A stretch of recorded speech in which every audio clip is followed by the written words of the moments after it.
folks. Welcome inside the Parisi Palace, high above 2919 East Broadway. This is the Jake Feinberg Show, coming to you live on Power Talk. Please go to our website, powertalk.live.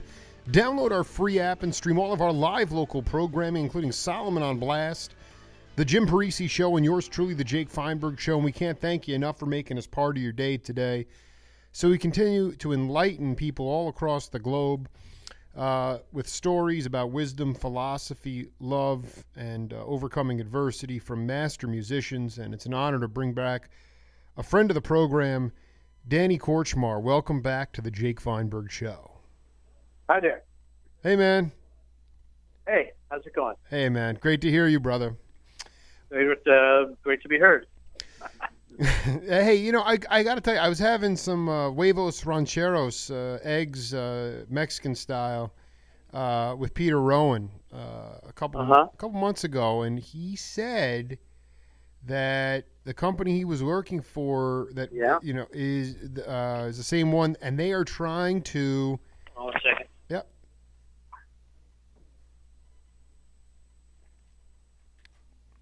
What was that again? So we were having breakfast. He was playing a gig down here. He said that the company that is promoting him is I brought up your name, and he said, yeah, they're trying to get the section to come back together again. I wanted to know if there was any truth to that. Oh, absolutely, yeah. We're going to start rehearsing in April. So can you talk about what to? I mean, this is absolutely unbelievable. I mean, I'm giddy about it, but I mean, I want to hear it from you, man. Is it going to be new tunes? Is it going to be just a kind of a Journey / Steve Miller rehash of the Smilin' Ed stuff, or what are we going to hear? What are we going to be hearing? Well, that's a good question, and what it'll probably be is, I think it would largely be new. The last time we played together was a long time ago. The musical paradigms have shifted and changed, as you know. And we want to see what we come up with. That's how we started originally. When we were playing with James Taylor, we used to come out, get on stage. James would do his sound check, and then we would jam for an hour, at all these sound checks. And that's how we started our thing. So in a way, we were a very early jam band. Mm-hmm. Absolutely. Talking about 1972, So, and that was our stuff. They used to record it on the front of house cassette deck. They would record it and we'd listen to it and go, oh, that's pretty good. So that's how we originally got together, and that's what I'm hoping happens when we get back together in April. We'll start jamming instead of playing songs, or playing material from the old stuff. We'll start jamming and see what evolves. And see what we are, and try to, see what our identity is now, at the present time. I love it. I think it's absolutely. On top of the fact you guys are all deeply soulful cats. I mean, you all basically started this journey when you were very young. I mean, I transcribed something from you today, from our first interview, talking about everybody, all the musicians started playing and listening when they were 10 years old. Yeah, correct me if I'm wrong. I mean, I've listened to some of your solo albums, especially the one from 1980. And do you think that – I don't believe that any of the section albums had vocal songs. Am I wrong? Were there lyrics in any of those tunes? No, it was all instrumental.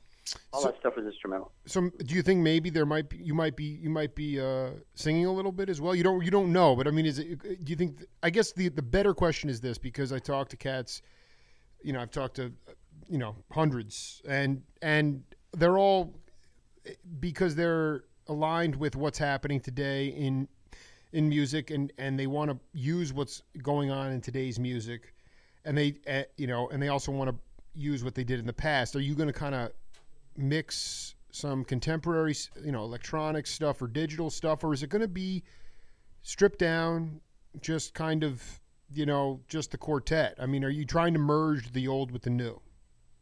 Well, that's an interesting question, and I've been thinking about that myself. I would like to, obviously, to some degree, I'm going to have to see what happens and see how the fellas feel about everything, whether it's going to be vocals or not. If there are, it won't be many. But, I have some tunes that were well received since the section first got together that maybe we could do. As for electronics, that's going to be a real interesting addition if it works out that way.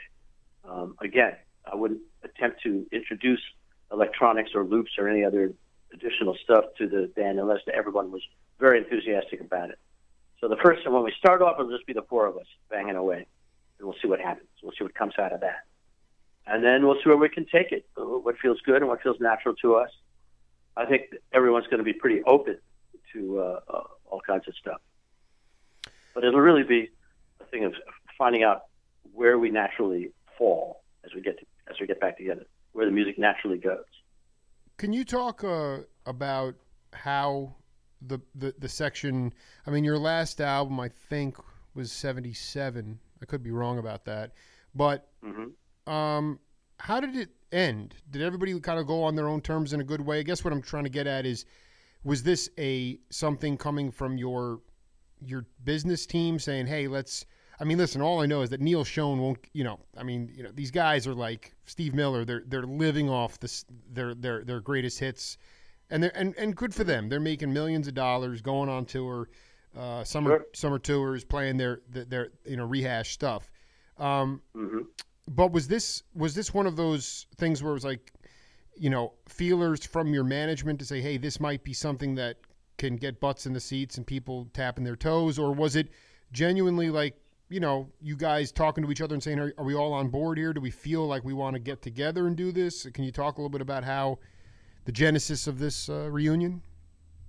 The genesis of the reunion was simply that we got together to perform at the Kennedy Center Awards. Wow. James was an honoree. James Taylor was an honoree. And Ricky Minor, the great Ricky Minor, called us up and called me up and said, is there any chance we can get the section back together for a brief appearance in the tribute, the part of the show that was a tribute to James Taylor? So I called everybody. Everyone was very enthusiastic, of course.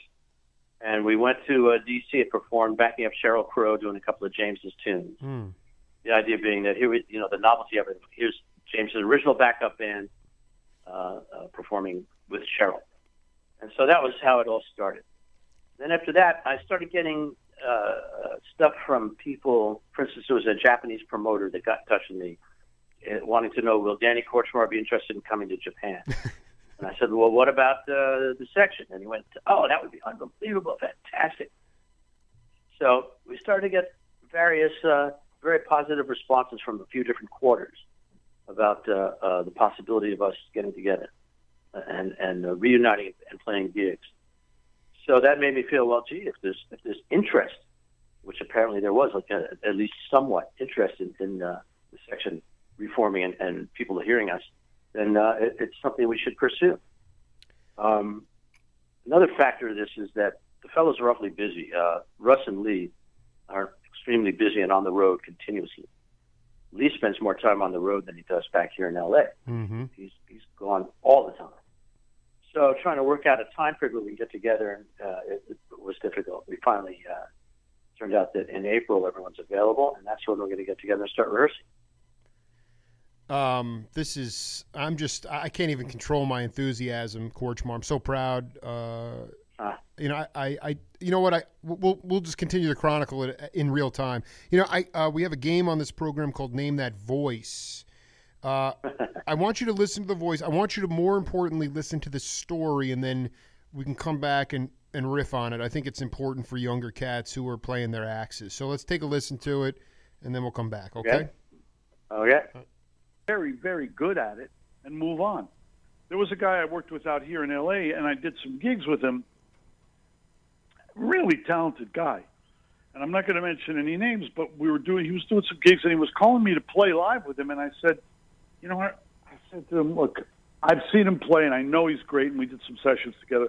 I said, I'll tell you what, I'll do it, but if we do it, let's just not do these solos where you blow, you play the head, and then you just start soloing for literally, and I'm not exaggerating, 15, 20 minutes on one instrument, just one instrument. Yeah, that's. It's just what. So we did the gig. He goes, yeah, man, that sounds great. We did the gig, and I really talked to him about it. We rehearsed a little bit, and at rehearsals, he cut the solos.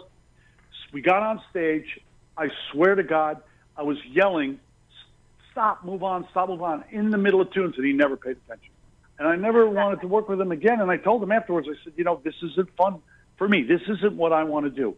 I don't want to go see a guy slamming cymbals and throwing sticks at the kit for 20 minutes on one song, just trying to make noise, which is what I felt like I was doing.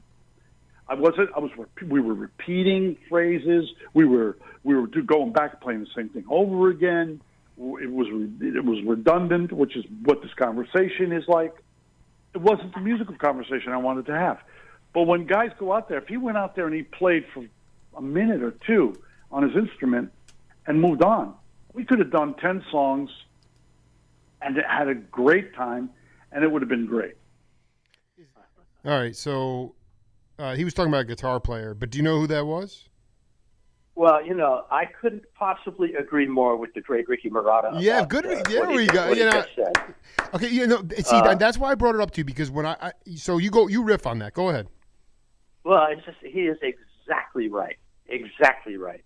That is the essence of boring horseshit. Get in and out. We're about the groove. Ricky's about it, and we are too. We're about the groove and getting people to tap their feet and shake their ass. Forget, none of us are John Coltrane, Right. And not the best of us. And nobody wants to hear 20-minute solos, and I have no intention of the section going out there and playing one tune for 20 minutes. Out of the question. We're going to get grooves going. It's going to be more of a groove-oriented thing than a look-at-me solo kind of thing. Everyone does it. Forget it. I'm not interested in doing that. This is one of the things about when the section first was playing back in the 70s. We were under the thrall of Weather Report and especially Mahavishnu Orchestra. And I never felt comfortable. I don't want to go out there and try to compete with first of all, there's no way in the world I could ever, compete with John McLaughlin or DiMeola or any of those great musicians from that era. That's not what I do. I came up playing, my influences were, as I've told you before, the guys like Steve Cropper, Curtis Mayfield, Cornell Dupree, David T. Walker here in L.A. Guys, R&B players who played great riffs and great songs and great grooves. And that's what I'm about. That is my comfort zone. So everything that Ricky just said, I could have said the same thing. I would have said the same thing. And that's why every word. I'm so glad you are, locked in on this show that we do, this type of game, because what I'm getting at is really at any point, Danny. I mean, even going back to the Fugs or early in your career, was there a time I've interviewed? There's a younger cat on the scene, Scott Metzger, very talented guitar player, and he's talking about being on the bandstand, and he played this incredible solo, and the whole band turned around and was like, yeah, man, that was great. And they came back around to him again, and he was so happy that he had nailed the solo that he played the same licks. And the drummer looked at him and goes, why the F would you do that? Like, why are you doing that again? And so I wanted you to just talk about, you knew by the early 70s that you're not interested in trying to comp endless solos from McLaughlin or whoever else. That wasn't your bag. Right. But was there a time where you got where there was an experience in your career where you learned that you needed to say what you needed to say in 20 seconds? I mean, obviously you throw on those James Taylor albums, it's lock it in the pocket. I mean, you're there. You're already there. But can you go back to an earlier time, maybe even the 60s, where you just were like, someone told you, you're just wanking it, Danny? Well, nobody ever had to tell me that because I was never just wanking it. I would never play like endless solos. Right. I wasn't interested in doing that, and I'm not interested in listening to guitar players that do that. To me, it's hopelessly boring. Get in and get out. But that's the way I was trained by the people that I learned how to play music from. Was like Peter Asher, Lou Adler, Carole King, those people. You play solos. You play an 8-bar solo, 16-bar solo, and you get out. Say it and leave. I'm not a jazz musician, and I have no interest in it. I love jazz, but I have no interest in being a jazz musician. Nor am I a guitar soloist. That's not what I am. I play in the ensemble, and that's always been my joy, my delight, and always what I want to do. Not that I don't play solos at all, but when I do, they're in, they're out. And what I go for is soul. That's what I go for in my solos. Feeling. And the same way a B.B. King would go for feeling, although I'm not comparing myself to B.B. King. He is one of your heroes, though. So I cannot possibly beat any of the chopmeisters that are out there today. The guys could come blaze away. I can't. I don't play like that. I could never touch those guys, and I have no interest in going in that area. Okay, That's so not what I do. No, and so this is. I want to put your wizard hat on. For cats out there who are growing up in this time of huge technical chops, and people say, "Wow, demonstration on the instrument and technique on the instrument is clearly the most important thing." When in fact it's not. It's really about how it feels, like you just talked about. When there are younger cats that are stretching out and they feel like it's very sterile because it is, and because it's not natural to them. What is your advice to those cats technically about how to cut it down so that you can feel satisfied saying what you need to say and be able to crank out 20 songs in a set instead of one song for 20 minutes? Well, you'd have to understand and appreciate the concept of what you just said. In other words, if you go to school, if you go to Berkeley or one of the heavy-duty music schools and go there to be a shredder, you go there to learn to play solos, well, that's what, fine. Good luck with that. If you think anyone's going to pay to hear you shred, you're probably wrong. That's 5 guys. Yeah, you're right. And that's about 5 guys. There's maybe 5 guys people will pay to listen to them play fast, play endless solos. The other thing, what you want to do is be able to play songs and groove. What I learned to play was I was taught to play parts on records that helped the singer and the song and the producer and everybody else. That's how I was groomed, and that's how I was taught. But that seems to be a dying art now, since you rarely hear guitars on records at all anymore. So where the guitar fits in now, I'm not even really sure. I'm hoping that guys recognize and rediscover what great ensemble guitar playing is. But I don't know if that'll happen or not. Okay, so I'm interested in this. I just not being in the scene or in the studio, when did the guitar lose its role? I mean, because DiMeola, I talked to him last week, he said, the cats that are up there, Schofield, that's a dying breed. Nobody's coming to pay to see people, noodle around for 15 or 20 minutes. Right. Well, I think that's a little harsh on Schofield, one of the greatest players alive right now. Well, no, I think what he was saying. No, I think what he was saying was there's only a couple cats that can put people in the seats, and he's one of them. Right. Okay. So, but in terms of that's not what DiMeola wants to do. Okay, he realizes that's not the way. But when did you see? I am shocked, just because of my naivety, that the guitar is no longer even a rhythm instrument in an ensemble. When did that start? Well, it's not taught.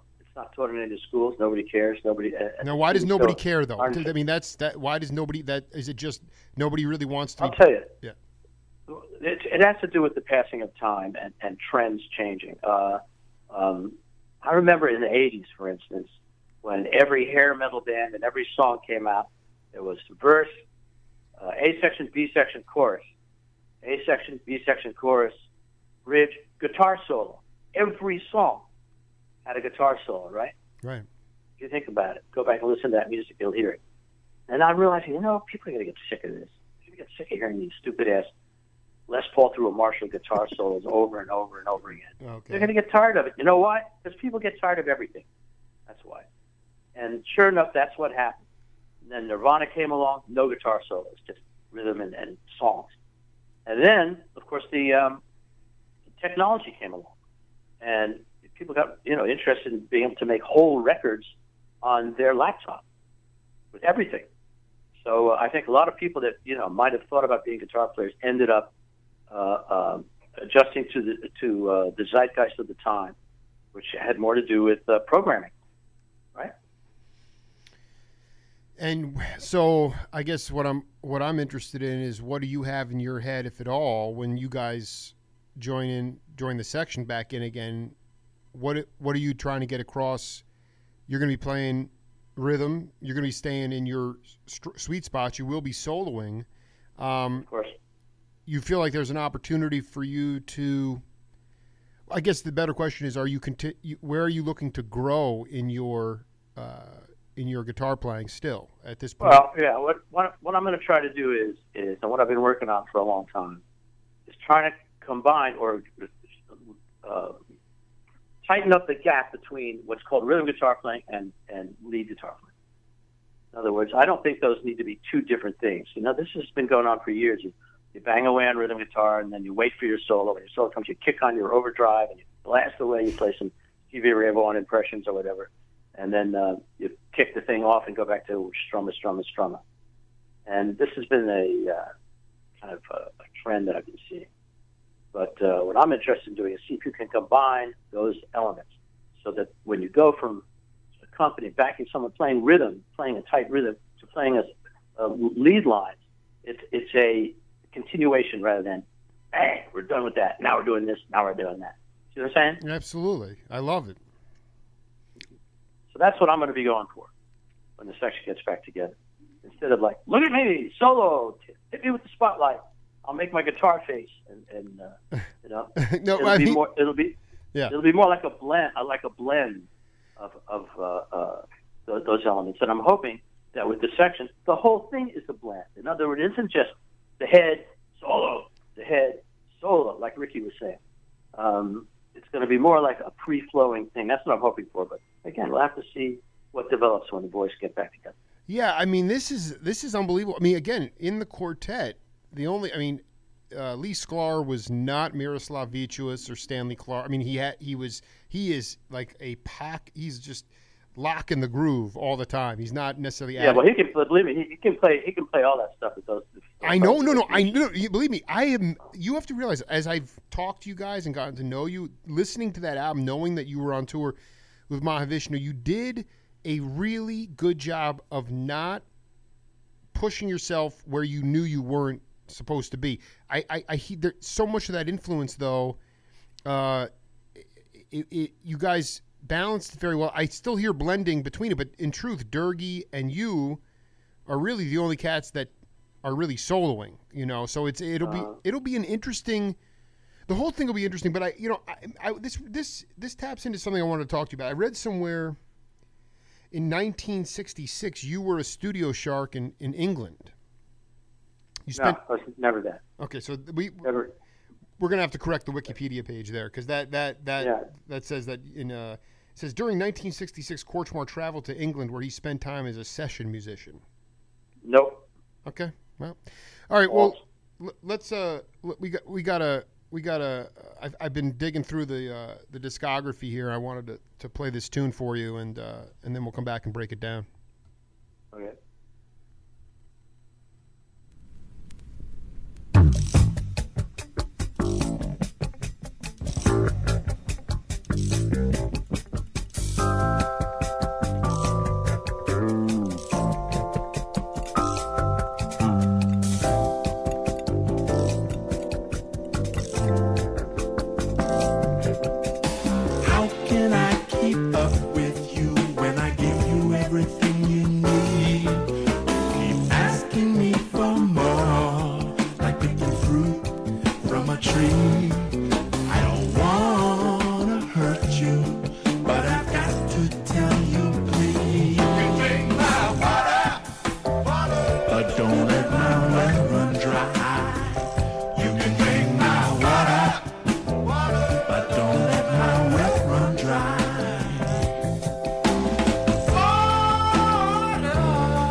Music on the Jake Feinberg Show, brought to you by the Circle Tree Ranch, the Stereo Hospital, the Jewish Federation of Southern Arizona, the Jewish Community Center of Southern Arizona, Abbott Taylor Jewelers, and Craig Pretzinger of Allstate Insurance, and we thank them for their support so we can continue to drink water. And I'm drinking Danny Kortchmar's water today.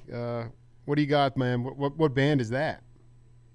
Well, listening to that track makes me want to burst into tears. That's one of my favorite tracks I ever played on. Top 5 tracks that I ever played on ever. I'm so. You realize I just pulled that out this morning. I opened my eyes. I'm getting yelled at by my whole family, and I'm like, I play this tune. I'm like, yeah, this is it. Tell me about it. That's the shit. That tune right there. Okay. It's so funky, man. I love it. Yeah. Now you heard the first 8 bars of that. The way the 4 instruments integrate with each other. That's what I'm talking about. The bass, piano, drums, and my guitar, how they leave in room for each other. You could play that first 8 bars over and over again, and it would kill everybody. It's absolute perfection. That's what I have in mind. That is me. That is the essence of what I'm about right there. And, it's funny that Attitudes existed around the same time as the section.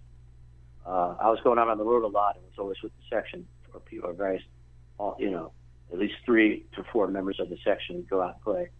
But the Attitudes was strictly a studio situation with Jim Keltner, David Foster, Paul Stolworth, and myself as the core group.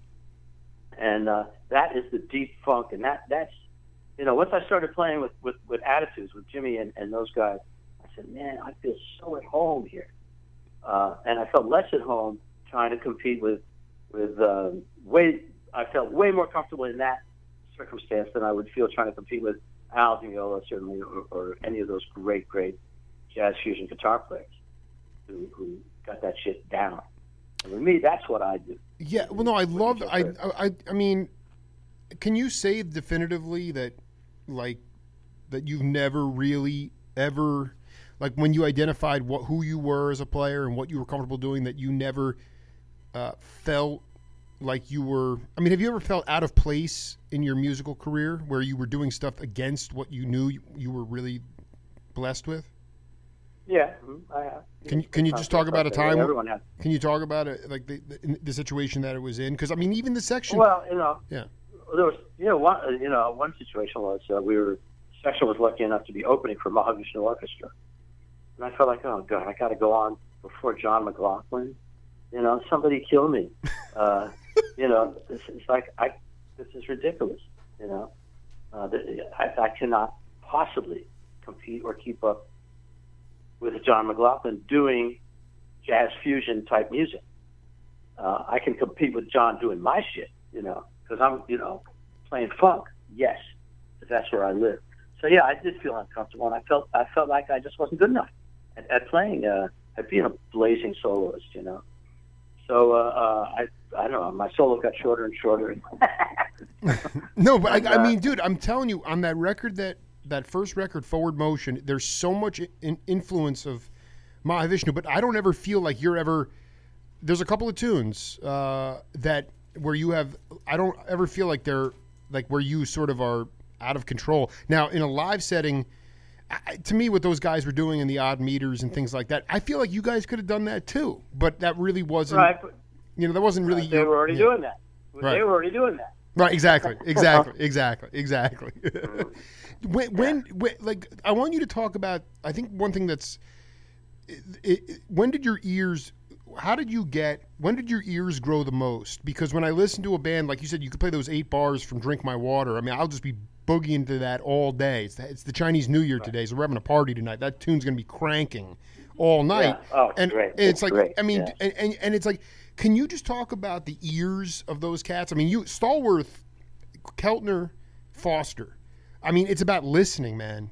I really want you to. When did your ears grow the most? And then talk about that track you just played. It wasn't planned out. It wasn't arranged. It wasn't. Oh well, you play here and I'll play here. We started answering each other. It was a conversation. That's what you hear on that track, is a conversation, and that's what I'm interested in when it comes to playing music. Then, now, and forever is a conversation, and that's what you're hearing. It wasn't worked out. Everybody just listening. And they're going, "Oh, how can I help?" Paul hits the thing, and I answer him. Fawzi moves in there and plays the thing, and that's the essence of everything. That's the essence of what I'm all about, for sure. Talking to Danny Kortchmar live on Power Talk. It's just an honor to have him on the program.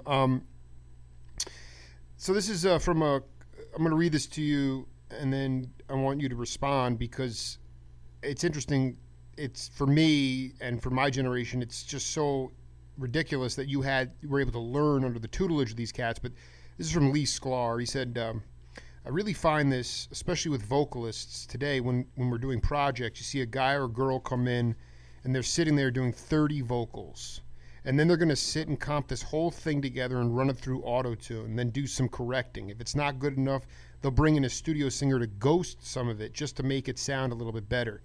He said, I think, man, when I was with James or Jackson or Linda Ronstadt, would walk in the studio back in those days, you'd put a mic in front of them and they'd sing it to top to bottom. It was incredible. There might be a fix, there might be a fix or two every once in a while, but for the most part, their gig was at a musician. It wasn't about hiring a second engineer who's going to take all the tracks after you finish cutting them and sit there and tweak them. Now, my question for you is, Danny, like in production for you, I forget who I was talking to last night. They're like, I was listening back to one of my interviews, and they said you're their favorite producer. And I mean, how do you deal with younger people who want to do 30 takes of the same track? What do you say to them? I mean, are those people you're even engaged with? I mean, I want you to talk. What I say to them is, I hate you.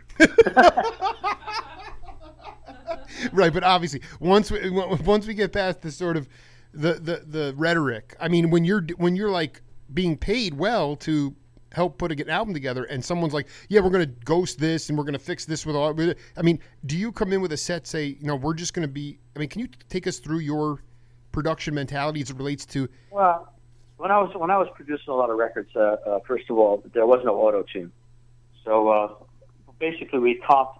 All vocals were comped. You do not 30 takes, but you comp out of 4 or 5, maybe 6 at the most performances to get the best stuff.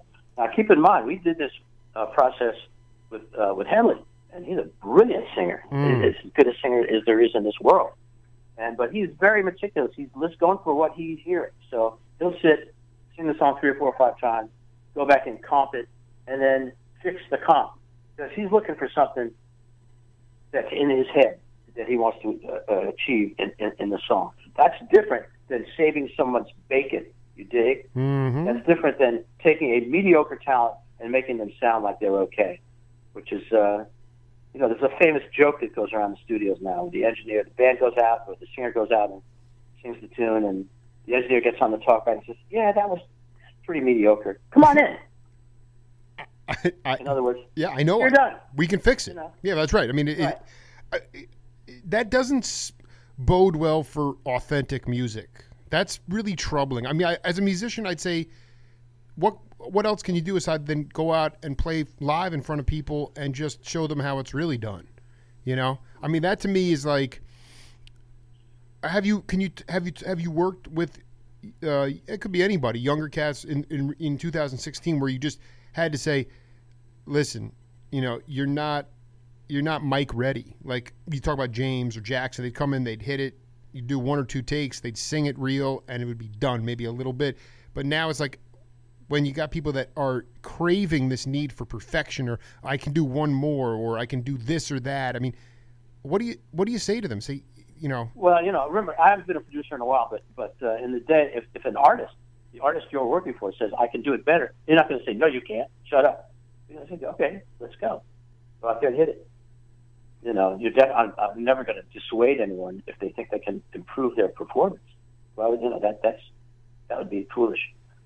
On the other hand, as a producer, I got very impatient dealing with certain people who had never made records before, and would go out there and I don't know, screw around for a while and not hit it, and I'd have to save their bacon. I have to comp out of a bunch of different tracks, maybe 2 or 3, maybe comp 2 or 3 times.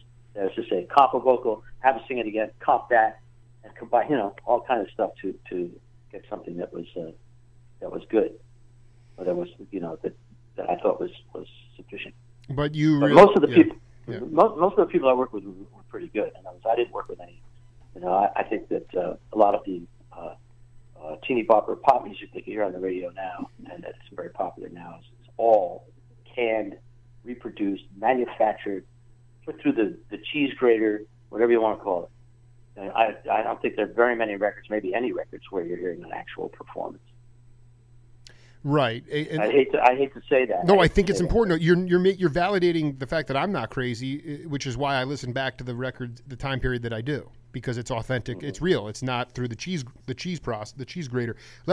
We got another voice for you to listen to. I think you're on point, but again, pay attention to the content, and then we'll riff on it.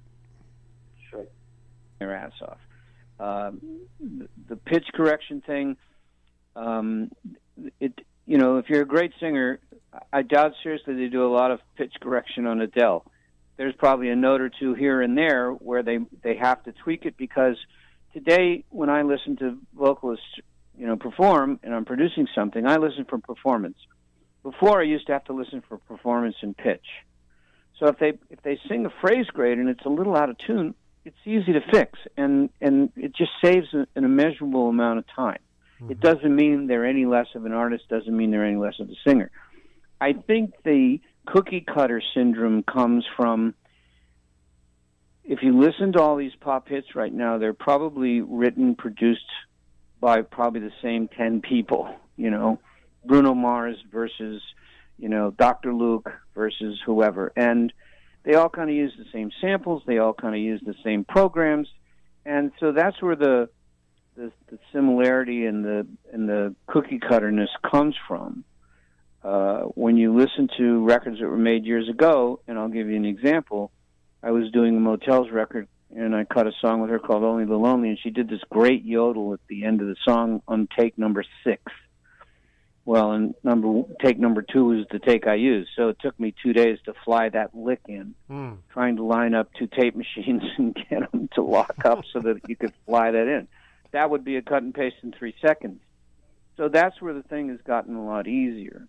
In terms of the artistic angle and credibility as a singer, like I said, there's singers that you can't discount their vocal ability. And then I'm sure there's singers that are, kind of marginal that they can pump up. The problem is that there is zero, and I say zero, dynamic range in any records made today. Everything has to be loud. Key. You nailed it. Yeah. No is that?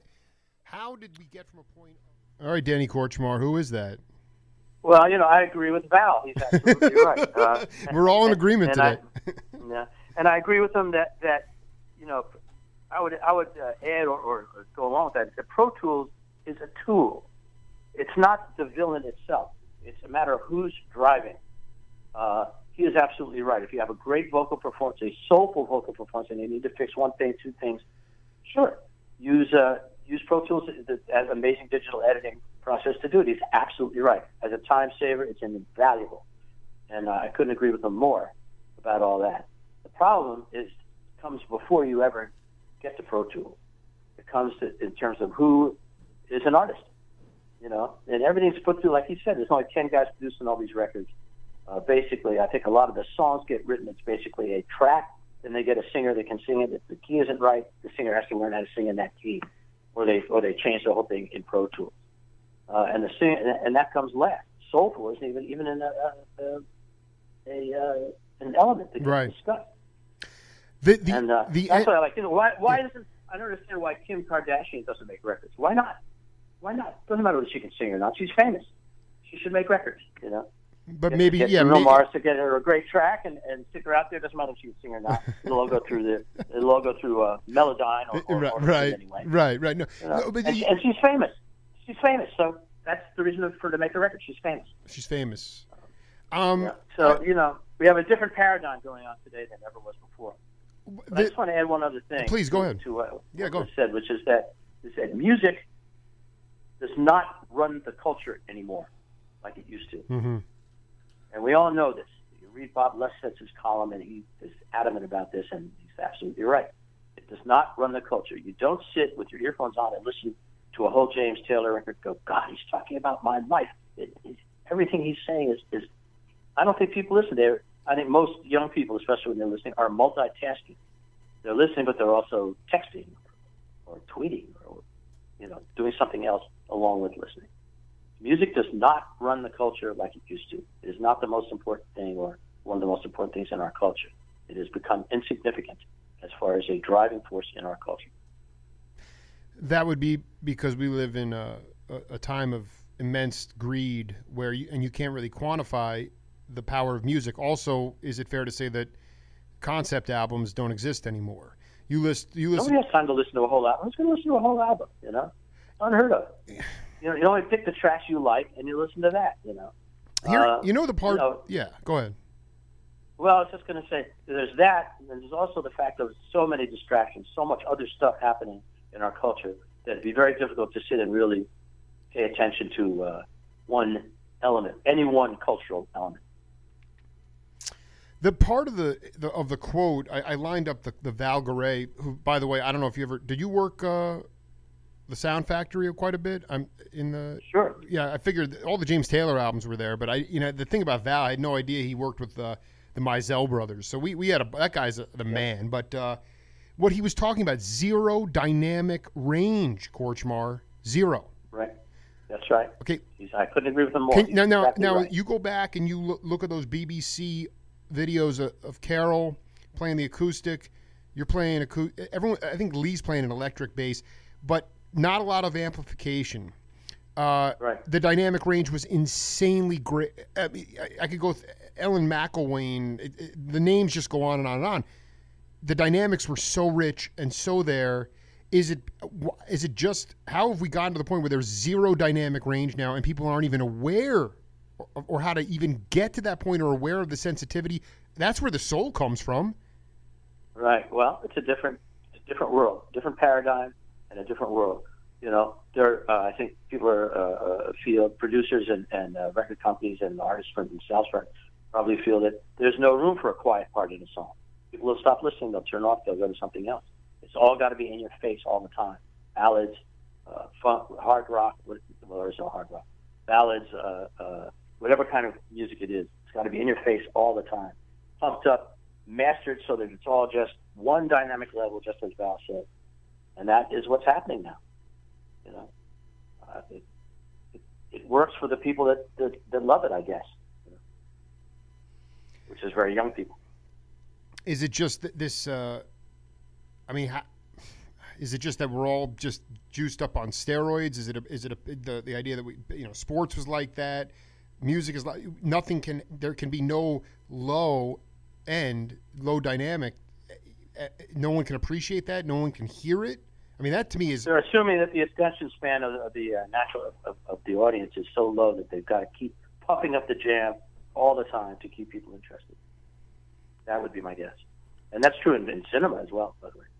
That's interesting. I have to think about that. I that's one of the things that as I become this megaphone for the rebirth of the section, I just think it's so important that you guys through actions, bring back, whether if anything ever gets recorded or just in the live setting, just going back to those beautiful rudiments of big ears, dynamics. Again, there's not a lot of singing per se, but that is essential. One reason that I've reached out to you cats is because you're still alive and you can still provide a lot of wisdom on this show and on the bandstand about the things that are so lacking in authentic music today. Now, my question is this. When I just had a chance to interview, did you get a chance to hang or see George Benson play with Jack McDuff? Well, that's an interesting. I think you asked me about this on the last. No, we talked. We talked about not about Benson though, but I just interviewed him, so I wanted to ask you about if you ever saw him with him. Well, if you ever see George again, you can mention there's a Jack McDuff album on Prestige, and one of the tracks on it is called "Our Miss Brooks," and he plays a solo on that is so badass until I don't even know what to think about it. I used to love organ trio music. I used to listen to it all the time. MacDuff and Jimmy Smith and Lonnie Smith. Dr. Lonnie Smith, and I love that music. I love the groove of it, the feeling of it. So he what he was. I don't know if you knew this, but James Brown came to him. He was still getting his chops together. He was more known as a singer, Benson. And Brown used to come. They were playing behind go-go dancers. This is probably like when you were, mid '60s. And James said, "I want you to open shows. I want you to join my company, and I want you to open shows for me." And Mr. Benson, George said, he goes, "Mr. Brown, we're jazz musicians, and he turned it down.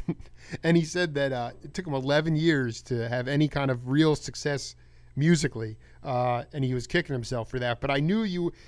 This is a quote that he read, and I want you to tell me who you think. Just use your own person, not necessarily his example, but I want you to listen to what he said. He goes, "Elvin Jones said this about John Coltrane to me. He said it was like God sent us an angel, and he stayed with us a little while, and then he disappeared. I thought that was pretty profound. I like his assessment of John Coltrane not being ordinary." Can you talk about an angel that you knew that God that was sent to us and blew our minds and then disappeared? Yeah, Jimi Hendrix. Wow. The first name that comes to mind. Absolutely. He changed the entire course of guitar playing.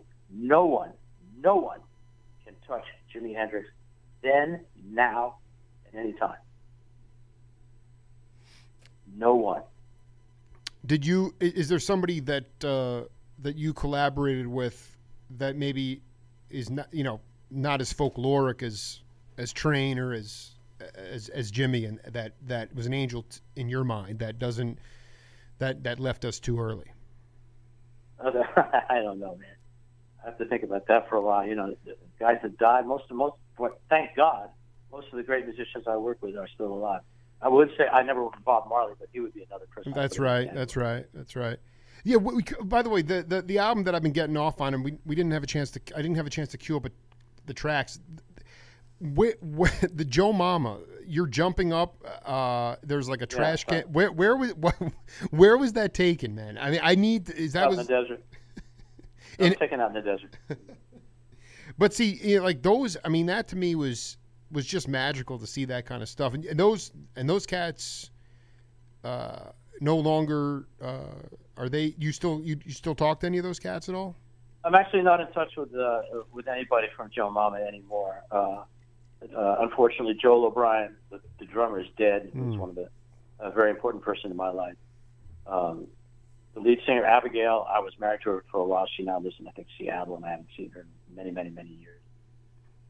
Charlie Larkey, the bass player, gave up playing bass, and moved. I'm not sure where he lives now, but left Los Angeles and split. Ralphie Shuckett, I think, moved to New York. I haven't seen him in a long time either. Before we're going to have to do a part 3, but can you just talk about, I've been obsessed talking to Murata, Carmen Appice, Gad, so many of these guys from your generation, the drummers especially, they grew up with drummers that were not using the bass drum as the regular timekeeper. They might use it for rebound. They used it, but they didn't use it in the propensity that we hear it now, the double bass drums as the rhythm, right, as the timekeeper. Can you talk about how Russ Kunkel keeps time and how he does, and his use of the cymbals? To me, I mean, Mike Mainieri was talking about playing with Buddy Rich, and he said, Buddy played time on the cymbals for 3 days straight. Everyone was coming to see one of those traditional, those classic Buddy Rich solos. He never did it. These guys danced on the cymbals. And I just want you to talk about how Kunkel uses the cymbals, and then ultimately for drummers, how they should be more sensitive to that instead of just bashing the cymbals. Well, everybody has a different approach, but you're talking about with Russ. Russ is a finesse drummer. He's not a pounder. And he doesn't just bash away. He's a finesse player. The first thing Russ does is listen. What am I saying? What's the song? What does the artist have to say? What's my role here? How can I help? What can I do that's going to help the song and help the band and especially help the singer? And that's his first thought, and that's his first, second, and third thought. So how he uses the cymbal is going to be based on what he thinks is going to help. You know, going from the hats to the ride cymbal would be, you know, when he does that and how he does it, and the degree to how much power he puts into the cymbal. Is all based on what's happening, what context he's in. You know, I'm sorry I can't say more about that. No, I dig it. I mean, it's about what best. These guys are artists. You know, these guys are artists. Him, Jimmy Kellner, Ricky. These guys are artists. You know, they pay serious attention to their sound and what they have to offer and how they can help. You know, so everyone has a different approach, but that approach is always based on the context that they're in.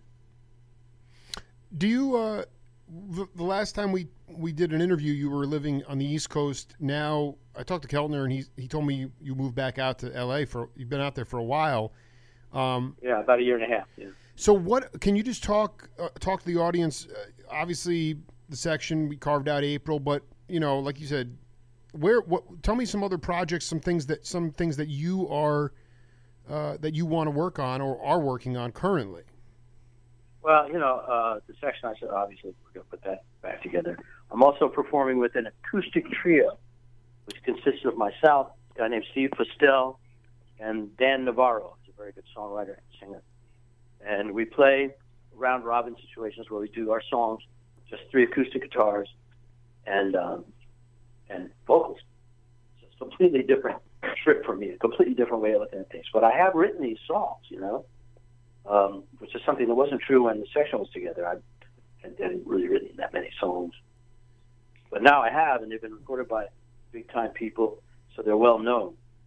So it's an interesting, different situation for me. I've had to learn how to perform my own songs as opposed to creating them and you know, for Don or Jackson or James to record them. What has that been like? Oh, it's a learning experience. You know, it's just a different way of a different learning experience for me. Was it easier? I had to learn to sing. You know, I mean, what is it? Now, yeah, go ahead. Well, so when I had to learn to sing, obviously I'm never going to be as great a singer as Don, but I'm trying to find my own way of delivering a song. That's my way, and just the same as guitar playing. You know, I've got to find my own way of doing things, my own sound, my own idea of phrasing that's going to identify me. It's going to give me my identity.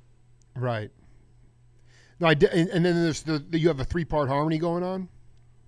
Yeah, for some of it, yeah, not all of it. I love this stuff. I mean, but you're searching for your individuality, and we're living through conformity. This is absolutely. You have steady gigs all over the LA area, or where do you guys play primarily? Well, you know, another thing I'm involved in with Steve Postel, which is called the Night Train Music Club, which is a revolving cast of characters. Some great musicians come and play with us. Usually there's charts for tunes that everyone doesn't know. And that's also a terrific experience. Get to play with a lot of great musicians. I got to play with the last gig we did with Herman Matthews on drums, who's phenomenal. Alfonso Johnson on bass, who's also phenomenal. Oh. You know, so it's a great people. Jeff Young from Jackson's band. You know, great musicians, and so that's also a big treat for me and a lot of fun to do.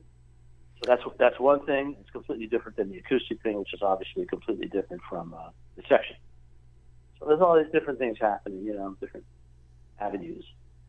You find an opportunity to mentor? I mean, not even in the academic sense, but do you find yourself with younger cats, dropping knowledge, or just helping to keep those links in the chain? Well, not as much as I'd like to.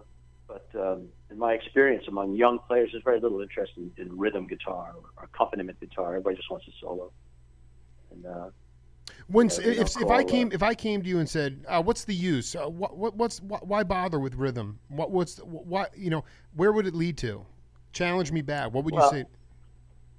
Because most of your career as a guitar player or any kind of musician is going to be involved in accompanying singers and other people. It's not going to be me. You're not good enough. You know, whoever you are. I don't care who you are, you're not good enough. That I can tell you.